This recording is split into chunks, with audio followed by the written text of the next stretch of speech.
Chaton, bienvenue dans une nouvelle vidéo. J'espère que vous allez bien. Comme promis, on se retrouve dans un What I Eat in a Day. Ça fait longtemps que j'ai fait cette vidéo. Je vous emmène aujourd'hui, on est jeudi. Ce matin c'est run, cet après-midi c'est salle et ce soir je reçois des copains. Donc je vais vous montrer des petites recettes et on attaque tout de suite par les recettes du matin parce qu'après il faut que j'ai le temps de digérer avant d'aller courir. Et donc pour ce matin, c'est encore une recette que j'ai vue sur Insta.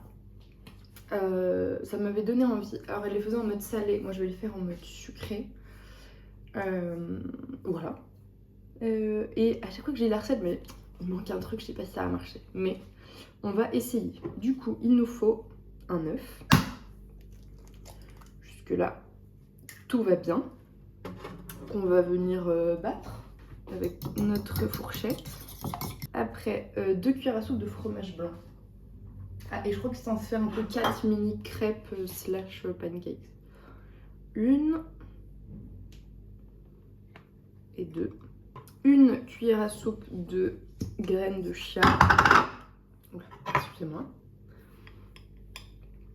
Donc voilà. 2 cuillères à soupe de poudre d'amande. Par contre, ce qui était cool dans cette recette, c'est que j'avais tout à la maison.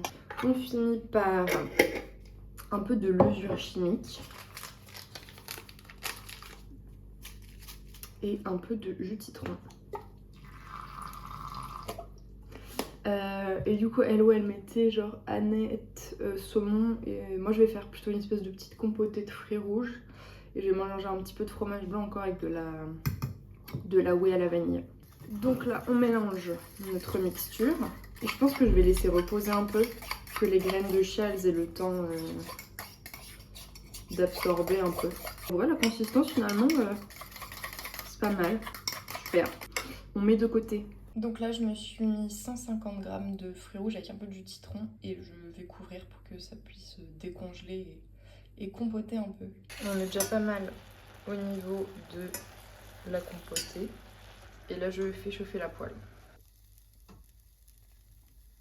Bon, c'est comme les crêpes. La première, c'est jamais la meilleure. Et ben, j'en ai bien fait 4, juste pas forcément de la même taille. Je vais mettre les toppings et je vous montre. Et bien voilà. J'ai mis la petite compotée de fruits rouges et un petit peu de fromage blanc avec de la whey. C'est pas très beau comme ça, mais je pense que ça va être très très bon. Franchement, je veux pas vous mentir, nature, c'est pas la folie. On sent pas mal les... Devant, c'est plutôt vers le côté salé, mais en même temps, c'était une recette salée, donc normal. On sent pas mal les graines de chia à la poudre d'amande. Sinon, ouais, tout seul, c'est pas fou. Mais là, avec tout le reste, franchement, c'est super bon. J'aime bien, ça change. Ce midi, on est encore sur une recette que j'ai vue sur les réseaux. Et c'est une recette très simple. On a besoin seulement de crevettes. Les miennes étaient congelées. Du coup, je les ai fait décongeler ce matin au frigo et passer là un peu à la poêle. J'ai fait du riz basmati. Voilà, nature, tout simple. Et j'ai coupé un concombre que j'ai vidé. Et la petite sauce qui accompagne ça, c'est de la sriracha et de la mayonnaise. Voilà, c'est tout ce dont on a besoin. On va monter ça ensemble et d'abord on va se faire la petite sauce. Donc je vais peser, je sais pas trop la quantité que je vais mettre. En termes de mayonnaise, 15. Pour la faire maison également, moi je l'avais dans le frigo. Sriracha, je sais pas, je vais mettre 5 pour voir. Je remue. Ça m'a l'air bien comme un ratio. Donc ce qu'on commence par faire, c'est mettre le riz dans les concombres. Ça aurait été plus pratique avec un riz un peu plus gluant, mais bon, je n'en ai pas et j'aime pas trop ça. On essaye de tasser au maximum. Je pensais que ça allait être un peu plus galère. C'est pas ce qu'il y a de plus esthétique par contre comme recette, mais c'est rapide. Il y a tout ce qu'il faut. En tout cas niveau proportion, riz concombre, je suis parfaite. On va y installer nos petites crevettes. J'étais un peu légère niveau crevettes, mais c'était un peu dur de se rendre compte quand elles sont congelées. On va venir mettre notre petite sauce. Alors elle le met à la poche à douille, mais bon. Un peu une sorte de crevette cocktail revisité. Voilà le résultat. C'est très simple, hein. qui est important, c'est ce que ça donne au niveau du goût.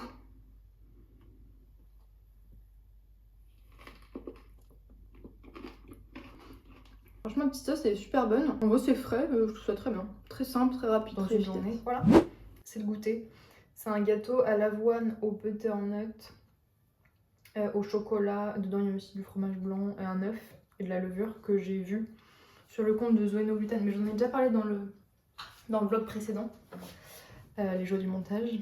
Et voilà, il m'en reste. Du coup, j'ai un peu repassé au air fryer pour qu'il chauffe. Plus les jours passent, plus je le trouve excellent.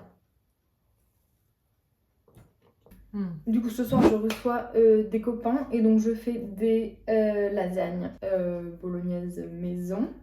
Je vais faire ma béchamel au skyr. Je sais pas si je vous ai montré dans les autres vidéos, elle est super bonne. Et en dessert, j'ai vu une recette dans un vieux Vital Food de 2023. C'est une tarte, je sais pas, je l'ai vue, je me dis oh là là j'ai trop envie de la faire. C'est une tarte au fromage blanc et à la poire. Voilà, c'est censé rendre ça. Donc voilà, là je vais commencer par faire ma bolognaise. Comme ça elle va pouvoir mijoter. Et pendant que ça mijote, je vais commencer le gâteau. Voilà, et je suis censée aller à la salle cet après-midi. J'espère que ça va bien se goupiller. Et en même temps je dois avoir un appel. On verra. Je fais la recette avec vous. Là je découpe carottes, oignons. Après je vais les mettre dans ma grosse gamelle.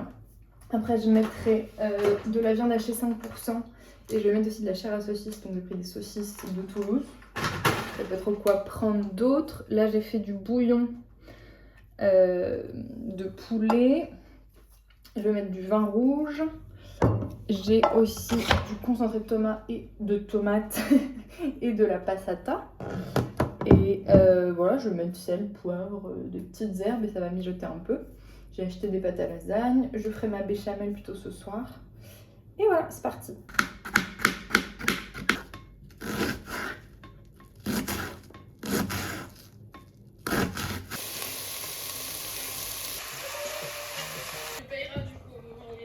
Donc après avoir mis la viande, j'ai déglacé au vin rouge. Après j'ai mis du concentré de tomate, de la passata et du bouillon de poulet.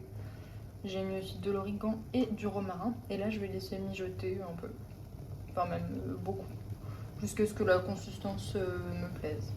En gros la première étape de la tarte c'est une pâte sablée sans beurre. Et il fallait de la farine de blé et bien sûr j'en avais pas assez. Donc là j'ai fait farine de blé maïzena et là j'ai fait de la farine d'avoine. Il y avait 130 donc il me faut 50 grammes. C'est parfait.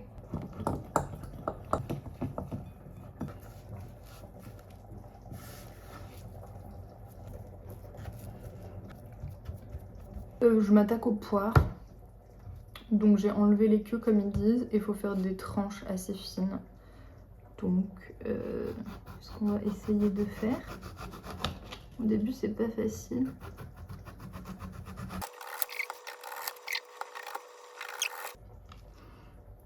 Voilà. Là sur une plaque je vais venir poser mes poires.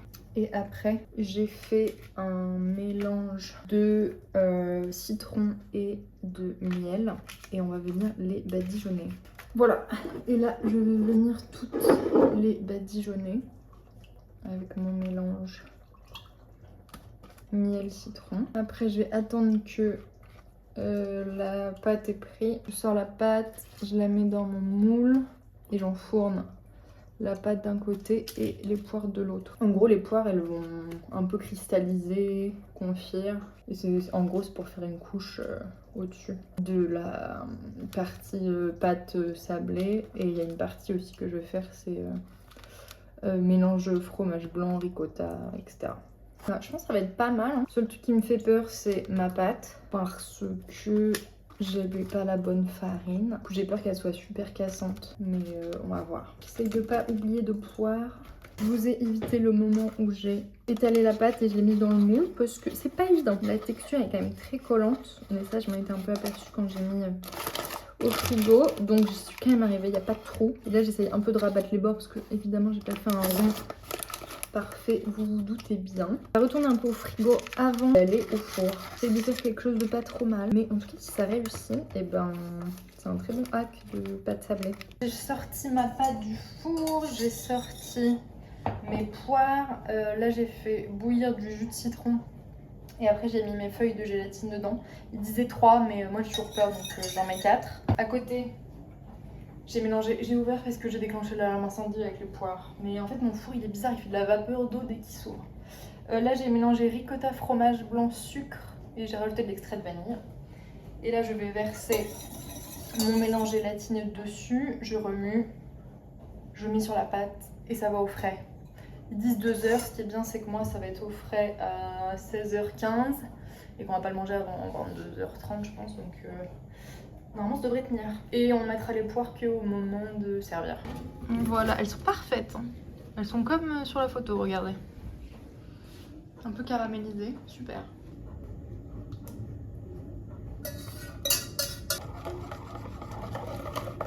Ça montre ma pâte ou pas? Ok, je vous la montre. Elle est belle hein, finalement. Franchement je pense que ça va le faire.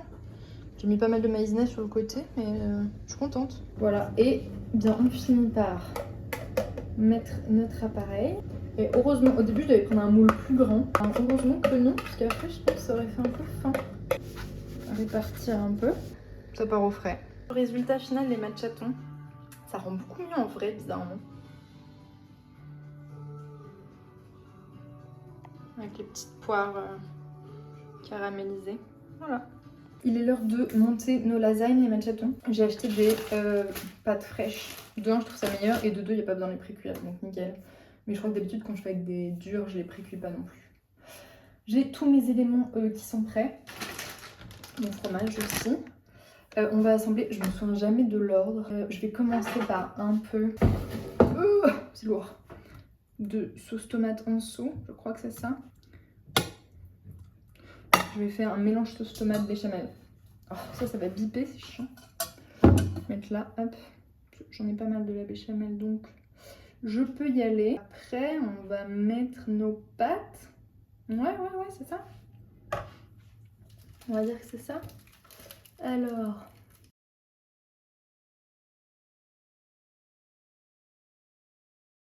je vais arrêter la vidéo là parce que mes invités vont arriver.